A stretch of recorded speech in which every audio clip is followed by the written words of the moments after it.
예, 여러분 안녕하세요. 농심형제TV를 운영하고 있는 장우상 박사입니다. 자, 오늘은 금오신화와 관련돼서 좀 몇 가지 설명을 좀 드리도록 하겠습니다. 금오신화는 여러 책이 있는데 이제 금오신화가 좀 읽기가 쉽지가 않아요. 그래서 이제 초등학생들이 읽는 금오신화라든가 아니면 또 요약본으로 된 금오신화 이런 것들도 있습니다. 그러니까 책은 여러분이 여러 곳에서 찾아보시면 될 것 같고요. 하여튼 이 금오신화라는 작품에 대해서 한번 같이 이야기를 해보도록 하겠습니다. 이 금오신화라고 하는 것은 일단 그 금오산에서 지은 신화. 근데 신화라는 것은 우리가 흔히 알고 있는 그리스 로마 신화 이런 신화가 아니고요. 새로운 이야기라는 의미에서의 신화입니다. 김시수의 금오신화 할 때 신화는 이 새로운 이야기라는 그런 뜻의 신화예요. 로마 신화를 이야기하는 신화가 아닙니다. 그래서 이 금오신화에는 크게 이제 5개의 작품이 있는데요. 그 5개의 작품이 바로 뭡니까?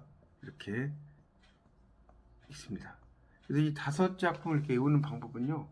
만취이용남이에요. 이용남이 습에 만취했다. 이렇게 외우시면 되는데 이 만으로 시작되는 것은 뭘까요? 바로 만복사 접복이죠. 만복사에서 접포놀이를 한다. 이 접포라는 것은 요즘으로 말하면 윷놀이하고 좀 비슷하다라고 생각을 하시면 될 것 같고요. 이 만복사는 남원에 있습니다. 남원에 있고 지금은 절터만 남아 있어요. 그러니까 혹시 이곳을 가시려면 만복사를 검색을 하시면 엉뚱한 데로 가고요. 만복사지라고 검색을 하셔야지 만복사로 가게 됩니다. 그래서 이 만복사 접폭이라는 게 있어요. 그러니까 만복사에서 윷놀이 했다는 거죠. 그 다음에 취유 부벽정기가 있죠. 부벽정에서 취해서 놀았다는 거죠. 이 취유 부벽정기고요. 그 다음에 이생규장전이라는 게 있죠. 이생이 담장을 엿본다 라는 이야기죠. 그 다음에 용궁부연록이죠. 용궁으로 이제 주인공이 찾아가서 용왕과 이야기하는 거고요. 마지막이 바로 남연부주지입니다. 이 남연부주지라고 하는 것은 염라국에 가서 이제 염라대왕과 주인공이 이야기하는 거죠. 자, 여기서 이제 보시면 특히 이제 이 중에서 이 이생규장전과 만복사 접포기의 두 가지 특징이 있죠.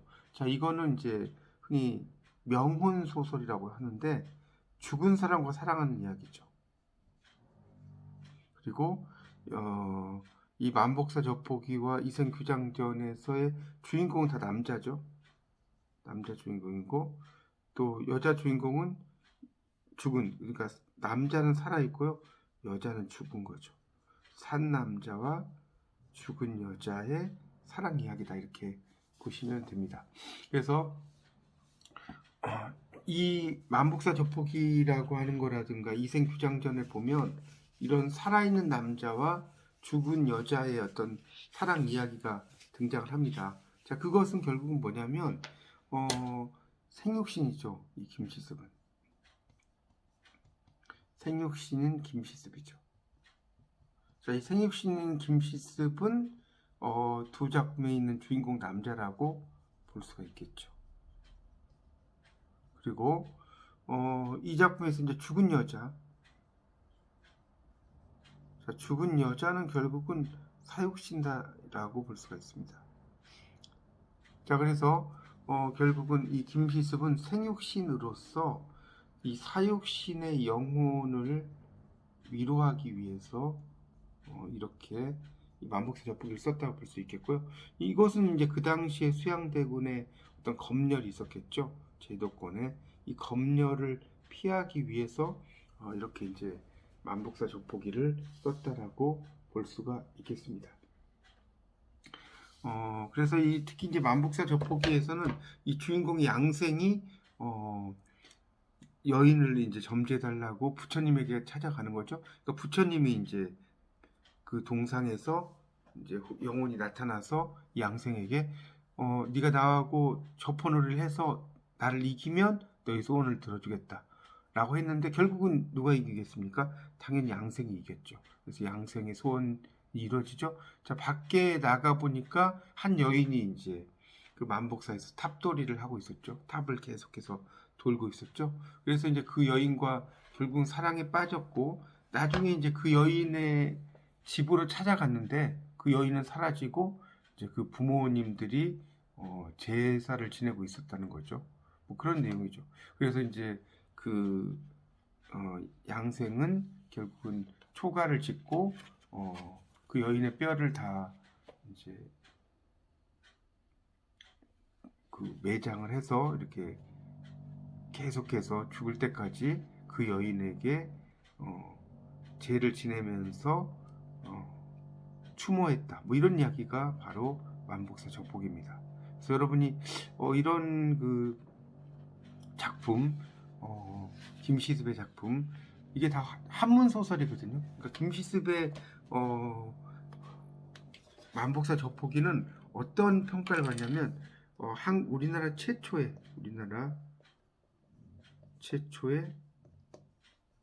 뭐겠습니까? 한문 소설이다라고 평가를 받습니다. 물론 이제 이게 학자들에 따라서는 채치원이다라는 작품이 있어요. 채치원. 이 작품이 훨씬 더 앞서간다. 왜 그러냐면 이 금오신화를 쓴 시기가 보통 이제 15세기 뭐 이렇게 되지 않습니까? 그러니까 이제 이 금오신화는 다른 나라에서는 겐지모노가타리라든가 이런 작품이 다 10세기 무렵에 나오게 되거든요. 그러니까 일국사적 관점으로 볼 때는 모르겠지만 다국사 여러 나라의 관점, 한중일의 관점으로 볼 때에는 이 작품이 너무 5세기 정도가 뒤처지기 때문에 채치원으로 보는 견해도 상당히 있습니다. 어쨌든 한문 소설인 건 사실이죠. 이 김시습의 금오신화가. 그래서 여러분도 이 김시습의 금오신화를 한번 잘 읽어보시면 상당히 도움이 많이 되실 거고요. 또 기회가 되신다면 이 금오신화를 한자의 원문으로 이렇게 읽어보셔도 상당히 또 도움이 될 것이라고 생각이 됩니다.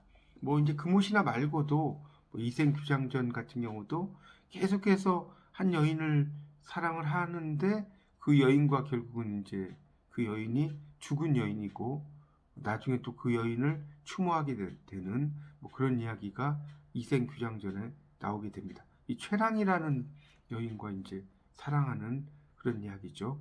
뭐 그런 내용들이 있기 때문에요. 상당히 재미도 있으면서 판타지적인 요소도 있으면서 다양한 내용들이 많이 있기 때문에요. 여러분이 꼭 한번 이 금오신화 5작품은 읽으실 것을 강력 추천합니다. 자, 이상 마치겠습니다. 감사합니다.